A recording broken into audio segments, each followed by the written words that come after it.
तो 12वीं क्लास के 10वें चैप्टर में भूगोल में आज हम पढ़ने जा रहे हैं बस्तियों को प्रभावित करने वाले कारक कौन कौन से हैं। तो बस्ती के बारे में हमने बताया था कि इसके पहले याद करो बच्चे कि बस्ती किसे कहते हैं। तो मैंने तुम्हें बोला कि मानव आवास के संगठित समूहों को बस्ती कहा जाता है, जो साधारणतः अस्थायी रूप से बसे होते हैं। उसके बाद बस्ती कितने प्रकार की होती है ये पहले पढ़ा चुका हूँ मैं। आज मैं पढ़ाने जा रहा हूँ बस्ती को प्रभावित करने वाले कारक। माने किस जगह पे बस्ती सबसे अधिक माने वहाँ लोग रहेंगे बस्ती में, कहाँ कम रहेंगे, उसको कौन कौन से कारक प्रभावित करते हैं। तो ग्रामीण बस्तियों को प्रभावित करने वाले कारक इसमें कई हैं। जैसे नंबर 1 जल आपूर्ति, 2 में स्थलाकृति, 3 में भवन निर्माण सामग्री, और चौथा है सुरक्षा। तो इस तरीके से अगर जल आपूर्ति ग्रामीण बस्तियों को प्रभावित करने वाले कारक में मैंने लिखवा दिया कि जल की आपूर्ति अगर अच्छी हो तो वहाँ अधिक बस्तियाँ होती है बच्चे।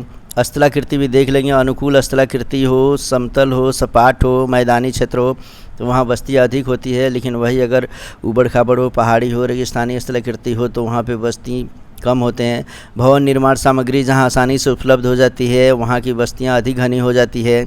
जहाँ सुरक्षा होती है वहाँ लोग अधिक रहना पसंद करते हैं तो वहाँ की बस्ती घनी होती है। जहाँ सुरक्षा न हो वहाँ बस्ती के लोग कम मिलते हैं। तो इस तरीके से ग्रामीण बस्तियों की समस्याएं भी कई है। तो ग्रामीण बस्तियों की क्या क्या समस्याएं हैं, तो नंबर 1 में हम लिखेंगे कि ग्रामीण बस्तियों की संख्या अधिक है एवं इनका आधारभूत ढांचा भी अविकसित है। माने ग्रामीण बस्तियां होती तो अधिक है परंतु आधारभूत ढांचा उनका अविकसित होता है। आधारभूत ढांचा में हम क्या क्या प्रयोग करेंगे बच्चे, जैसे स्वास्थ्य है, सुरक्षा है, शिक्षा है, बैंकिंग है, वहाँ यातायात है, दूरसंचार है, बिजली है। ये समस्त चीज़ें वहाँ कम पाई जाती है, कम विकसित होती है। ये ग्रामीण बस्तियों की सबसे बड़ी समस्या है। दूसरा, इनमें पेयजल की आपूर्ति की गंभीर समस्या होती है। तीसरा, इन बस्तियों में सिंचाई की सुविधाएं कम होने से कृषि कार्य पर बुरा प्रभाव पड़ता है। और इस तरीके से जिस भी गांव में सिंचाई की सुविधा कम होती है वहाँ कृषि कार्य पर बहुत बुरा प्रभाव पड़ता है बच्चे। लोग जितनी आशा करते हैं उसके अनुरूप वहाँ सिंचाई माने कृषि से उत्पादन नहीं हो पाता है। ग्रामीण बस्ती की सबसे बड़ी समस्या में लिखेंगे कि इन बस्तियों में शौचालय और साफ़ सफाई की नगण्य व्यवस्था होती है। यही कारण है कि कई सारे ग्रामों में जाने पर गाँव के बाहर ही एकदम वहाँ गंदगी साफ बदबू देने लगता है बच्चों। तो उसी समस्या को हमें इसमें दूर करना है। इन बस्तियों में माने ग्रामीण बस्ती जो होती है पर्याप्त रोजगार एवं सुविधाएं न हो पाने के कारण अधिकतर लोग नगरों की ओर प्रवास करते हैं। गांव जो भी होते हैं उसमें छुपी बेरोजगारी पाई जाती है, जहां खेती करने के लिए शुरुआती दौर में भले लोग खेती कर ले, उसके बाद 2-4 माह 6 माह के बाद उस खेत के फसल को काटना पड़ता है। तो लेकिन फालतू का लोग वहाँ बैठे रहते हैं जिसकी वजह से वहाँ बेरोज़गार भी हो जाती है। लोगों के पास पर्याप्त रोज़गार नहीं होते हैं और जिसकी वजह से उन्हें आर्थिक मदद नहीं मिल पाती। आर्थिक सुविधाएं नहीं होने की वजह से उनकी ज़िंदगी जो है कष्टमय बीतती है। तो ये हम पढ़े थे अभी कि ग्रामीण बस्ती कि क्या क्या बस्ती को प्रभावित करने वाले कारक क्या क्या है, और फिर मैंने बोला कि ग्रामीण बस्तियों की समस्याएँ क्या है। अब इसी में हम पढ़ेंगे नगरीय बस्तियां क्या है और इनकी क्या क्या समस्याएं हो सकती है। तो ये समस्त चीज़ों को हम जानते हैं। तो अब हम पढ़ रहे हैं कि नगरीय बस्तियां।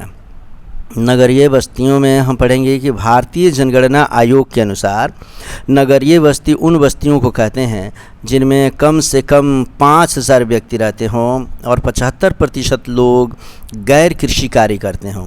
साथ ही जनसंख्या का घनत्व 400 व्यक्ति प्रति वर्ग किलोमीटर हो तथा इन बस्तियों में नगर पालिका, नगर निगम तथा नगरीय क्षेत्र समिति भी होनी चाहिए। अर्थात ग्रामीण बस्ती और नगरीय बस्तियों में अंतर है बच्चे। ग्रामीण बस्ती में समझो कि लोग बेरोज़गार पाए जाते हैं, लेकिन नगरीय बस्ती जो भी होती है उसमें 75% लोग गैर कृषि कार्य में होते हैं, माने खेती को छोड़कर अन्य कार्य करते हैं।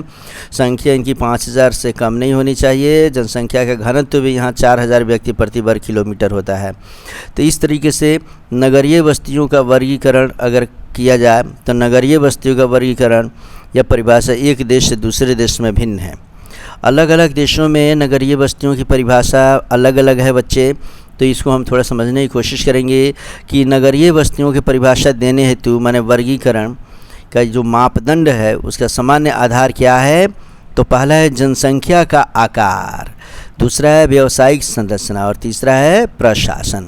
इस 3 आधार पे नगरीय बस्ती को परिभाषित किया गया है। जैसे जनसंख्या के आकार की अगर बात किया जाए तो जापान में जो होती है प्रायः नगरीय जनसंख्या जो होती है वह 30,000 माना गया है।